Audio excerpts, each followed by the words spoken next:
memang berdasarkan penyataannya bersedia untuk menjadi justice. Selamat siang Tribuners, bersama saya Tria Wulandari. Inilah update berita terkini yang dilaporkan langsung reporter Tribun Network dari lapangan. Saya akan menyampaikan bahwa mulai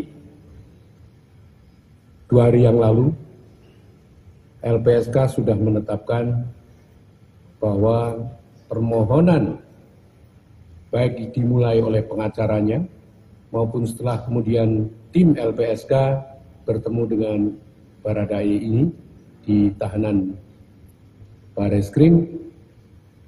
Kemudian kami berkeyakinan bahwa yang bersangkutan memang berdasarkan penyataannya bersedia untuk menjadi justice kolaborator. Dan pada saat itu juga kemudian kami lakukan assessment, di samping kita bandingkan juga dengan assessment sebelumnya yang sudah kita lakukan.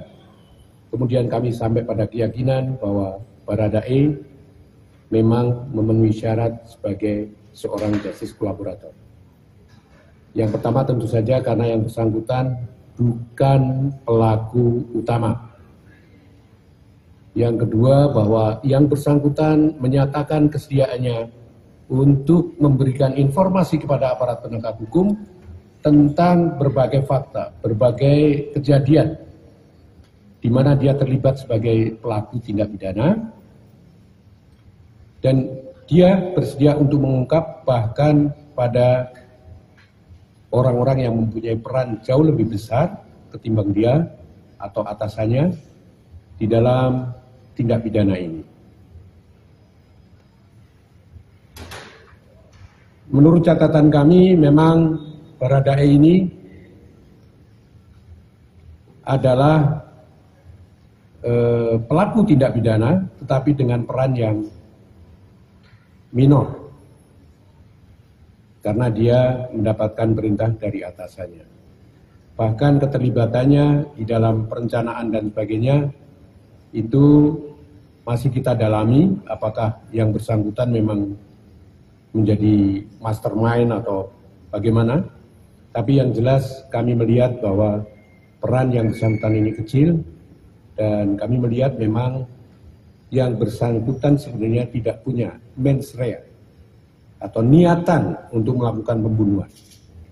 Nah, ini barangkali nanti yang akan ditindaklanjuti setelah kita melakukan perlindungan, dan juga di dalam proses peradilan kita akan selalu mendampingi yang bersangkutan sampai kemudian putusan itu diambil oleh hakim. Saudara-saudara sekalian, tentang penerimaan justice kolaborator pada yang bersangkutan ini, memang LPSK sudah sejak lama memperhitungkan dan memprediksikan bahwa yang bersangkutan bakal ditetapkan sebagai tersangka. Dan di dalam beberapa penyampaian LPSK pada waktu itu, kami juga sudah sampaikan pada yang bersangkutan, dia akan tetap bisa menjadi terlindung LPSK kalau yang bersangkutan berperan sebagai justice collaborator. Dan akhirnya 2 hari yang lalu itu akhirnya kita tetapkan yang bersangkutan sebagai justice collaborator. Mula-mula memang keputusan ini diambil secara darurat. Darurat itu biasanya ditetapkan oleh LPSK berdasarkan adanya ancaman atau adanya proses hukum yang harus segera dilalui oleh yang bersangkutan dan harus segera didampingi oleh LPSK.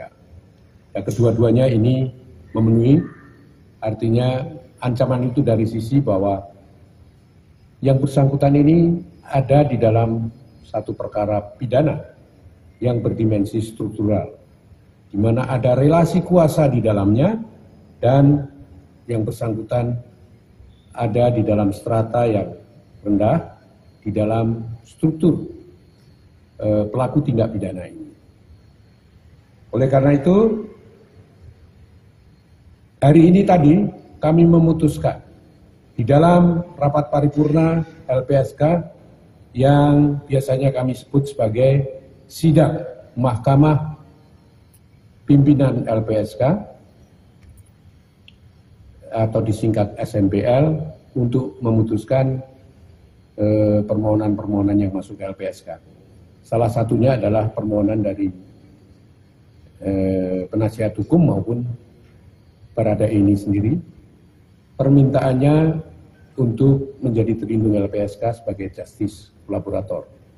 Jadi putusan ini sudah resmi, oleh karena itu perlindungan darurat yang kita berikan sejak 2 hari yang lalu kita cabut dan kemudian perlindungan sepenuhnya dilakukan dalam bentuk bukan darurat lagi.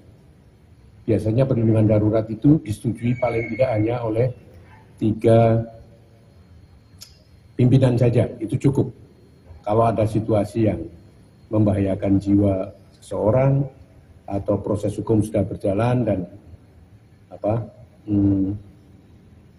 pemohon itu memerlukan pendampingan oleh LPSK, itu biasanya kita berikan perlindungan.